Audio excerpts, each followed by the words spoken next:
All right, guys, what's going on? Welcome back to the Everything College Football Podcast. Today I'll be doing my preview and prediction for a college football game in Week 2 between Iowa and Iowa State. The rivalry contest for the CyHawk Trophy going down in Ames on Saturday, 12 p.m. Eastern time on Fox. 42.5 is the total.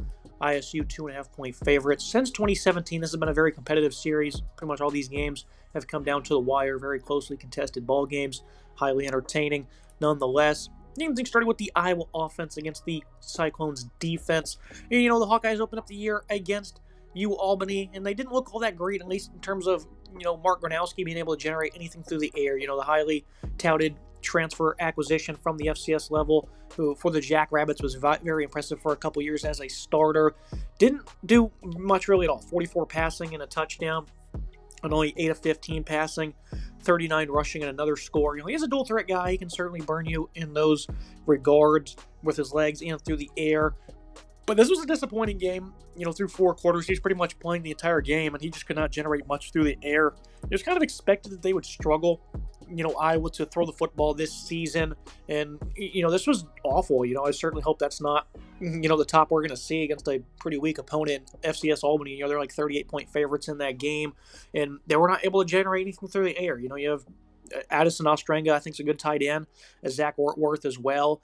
At pass catcher, in terms of wide receivers, you have Jacob Gill and Seth Anderson. It's just a lackluster unit. The tight ends are really going to lead the way for Iowa. I think it's going to be a common theme, and it typically has been. The 44 yards in pretty much a full game of starting for Gronowski. They didn't really open up the offense, of course, either. Only 15 attempts, so there was certainly a lot left to be desired on the table in terms of play calling, but this is a team that just stuck to the ground attack, and they had 310 yards rushing, 53 attempts. They got numerous different guys involved. Xavier Williams, Terrell Washington, they emerged as the top backs. Williams had 122 and a score, 69 yards and over 4.5 yards per carry for Washington.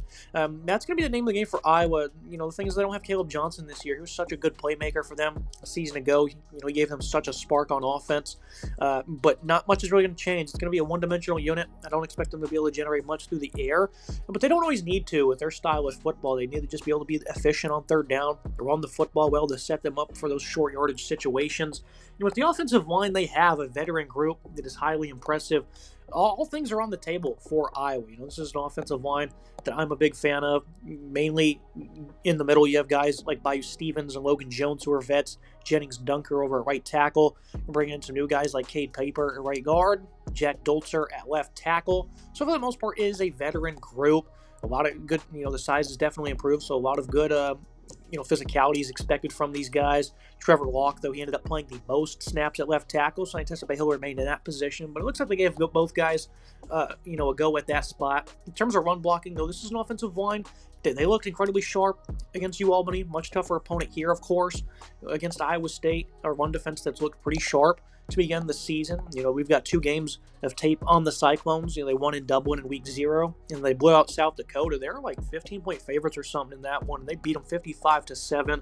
Nobody's been able to generate anything on the ground. This will certainly be the toughest attack they've seen up to date. Kansas State, of course, they ended up not having Dylan Edwards for that game, so we were able to really see how they can contain the explosiveness of that offense. It was going to be a great test for them. For Iowa State, a big concern with me was last year they didn't play very good in terms of the linebackers being able to make plays, being in the right position. That was a big problem for them, and they've improved slightly at the beginning of the year. Caleb Bacon back from injury is certainly very helpful. Cooper Ebel, second-year starter. He's been very inconsistent with his tackling. Marcus Neal, the safety's been playing a lot of in the box, and he's been tremendous against the run and as a tackler. He's been a very consistent player for them so far, so Neal is expected to lead the charge. It's a bit of a weaker defensive line for Iowa State. Dom Orange, though, is tremendous in the middle. He's a phenomenal run defender, very physical player there. You got a variety of different guys. Ikena Izogu, he's played pretty solid up until this point. Tomoda McDonough, he's been respectable, at least as a tackler in the whole, but his run defense has been incredibly inconsistent. Those are the main guys that have been getting the snaps. They haven't been rotating too much on the defensive line.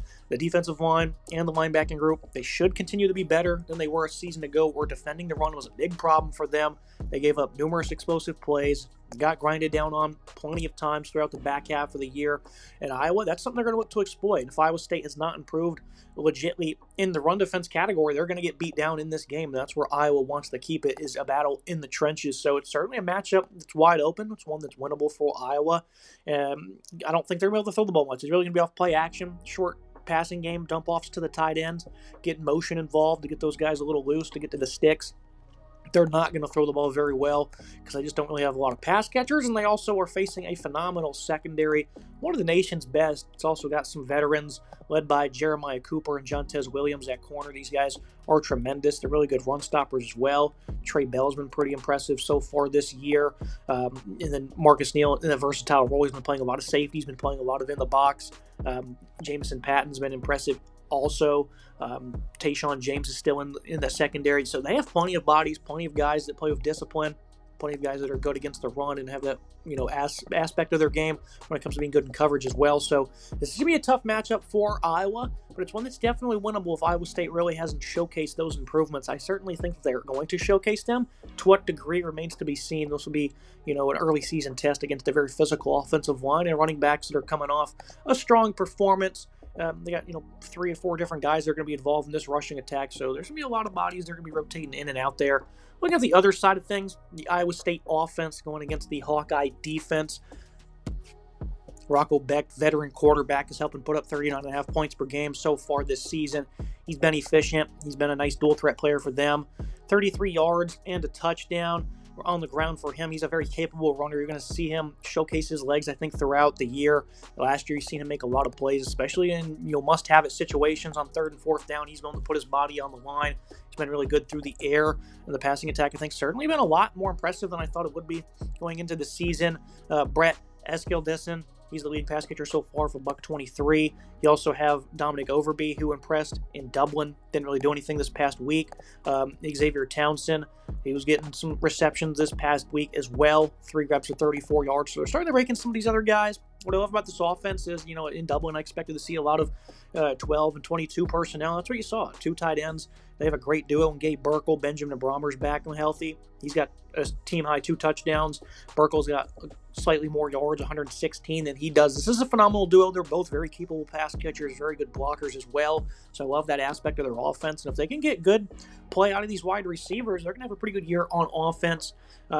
You look at some of the running backs they have. Carson Hansen hasn't found the end zone yet, 90 yards, hasn't been that efficient, but in the second half against Kansas State, he was getting a lot of touches, and he was making them pay. So, from an efficiency standpoint, it might not be all that impressive.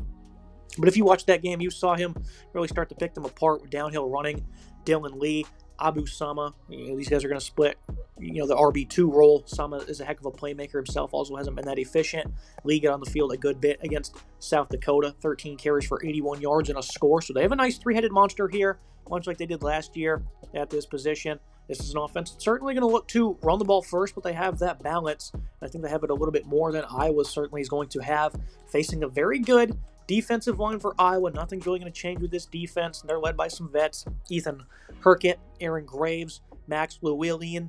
These guys are phenomenal up front. Kenneth Merriweather is a new starter breaking in who's been tremendous. I love the defensive line. They're very tough and physical when it comes to defending the run. And they're going to be facing a veteran offensive line as well. James Neal, left tackle. He's been very inconsistent. Tyler Miller as well at right tackle. Brendan Black is just a horrendous pass blocker at right guard. So there's winnable matchups in terms of one-on-one for this O-line, for the D-line, that is, against this Cyclone offensive front. So it's not the most polished unit. They have size. They're veterans. They're capable of playing a physical ball game in a phone booth, but that's certainly going to favor Iowa in most cases. I want to see how the linebacking group performs because this is a brand new group. Veterans of the program, but guys really haven't seen the field a whole lot. Jaden Harrell, Carson Schrar going to be the most notable ones. Harrell didn't look all that good in week 1, while Schrar was tremendous against the run, was a very efficient tackler. The secondary, it's a well-coached group, always has been, in Phil Parker's cover 2 shell. TJ Hall, Deshaun Lee, veteran corners, ones that I think are inconsistent, though. Last year they didn't play the best. It was a team that gave up more explosive pass plays than we're accustomed to seeing. And, of course, Xavier Nwankpa is a tremendous veteran safety, in the back end. Great tackler, is really good against the run. I think for Iowa State, it's really just going to be trying to establish that balance, getting the QB run involved with Rocco Becht. Quick passing game to these tight ends against the linebackers, I think certainly favors them. For Iowa State, though, you got to protect the football because that's how Iowa plays games. They're just so good at getting pick sixes, forcing fumbles to set them up in short field, and they don't need a whole lot of points to win games. Everyone knows how Iowa plays. A couple of field goals, one pick six, another interception to flip the field. I mean, these guys are just so good in that regard. Of course, special teams as well. You got to outplay Iowa in all three phases to truly beat them, so it's going to be hard altogether. So if Rocco Becht, a guy that I trust to protect the football, a guy that I trust to run this offense, even against a tougher defense to the full effect, is something that is anticipated for this game. Looking at the final analysis and the prediction, I just don't expect Iowa to be all that good this year. I picked them to go 4-8. I picked Albany to cover against them, and they did that relatively easy. Iowa State, they've really impressed out the gates over the first 2 weeks. Not a lot of people, including myself, picked them to win in Ireland, and they completely blew out their FCS opposition last week.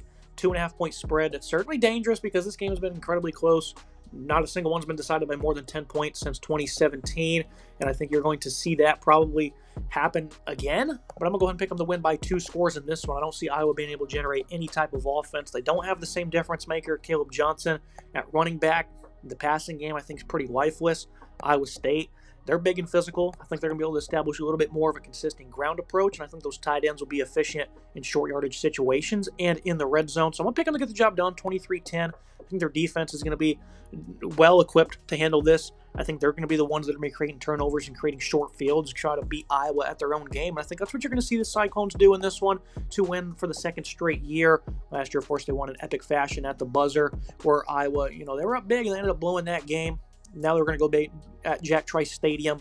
I think Iowa State, they're going to win this one by double figures. I think they'll cover the -2.5. That's going to be the best bet. Even if they don't win by 13, I think it'll be by at least 3 points. But with the style of these two teams, they could easily win by 1 or 2. So play at your own risk. But I think Iowa State, they're on a heater right now. Iowa, I'm not confident in their abilities on offense. Never really have been. I think last year was a one-off of Caleb Johnson being such an elite playmaker, and they just do not have that anymore. So back to boredom for the Iowa offense. Gronowski will need to play a lot better for them to contend in this one. It's going to be it for this episode. Make sure you guys like, comment, subscribe. See you next time.